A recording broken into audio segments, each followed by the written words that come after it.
মঞ্চটা এত সুন্দর সাজিয়েছে, সত্যি আমি মুগ্ধ। Hello friends, welcome back to my channel. আশা করি তোমরা সবাই ভালো আছো। আমি খুব ভালো আছি। আরুষিদত্ত চ্যানেলে তোমাদেরকে ওয়েলকাম জানাই। এখন আমি যাচ্ছি মামা শ্বশুরের বাড়ি, তো সেই জন্যই গাড়িতে উঠে পড়েছি আর শুরু করে দিয়েছি গাড়ি চালানো আর রওনা দিয়ে দিয়েছি। মা যাচ্ছে, শাশুড়ি যাচ্ছে, আমার হাজব্যান্ড যাচ্ছে, অবশ্যই আমার মেয়ে যাচ্ছে। তো এখানে এসেই আমার মেয়ে একটা পুচকিকে দেখে কোলে নেওয়ার জন্য ভীষণ ব্যস্ত হয়ে গেছে, আর বাড়িতে এসে পুচকি একটা নিতেই হবে। এদিকে পেয়ে গেছে মেয়ের খেলার সঙ্গী, ব্যাস ওকে আর কে দেখে। চলো এবারে যাওয়া যাক রান্না বান্নার দিকে, কি ভোগ হচ্ছে দেখা যাক। এখানে হয়ে গেছে খিচুড়ি, আরও অনেক কিছু কাটাকুটিও চলছে, রান্নাও চলছে। এগুলো কিন্তু নারায়ণ সেবার জন্য রান্না হচ্ছে। সন্ধ্যেবেলা কত দূর থেকে এসছি।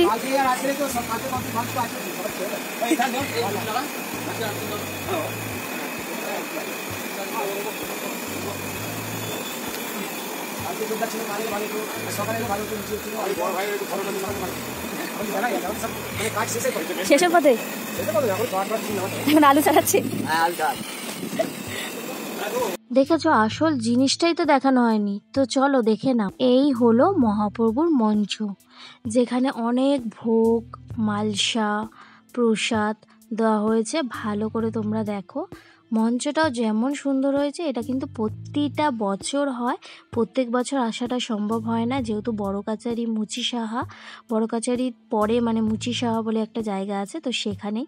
তারপরে এখানে চলে আসলাম কীর্তন শুনতে।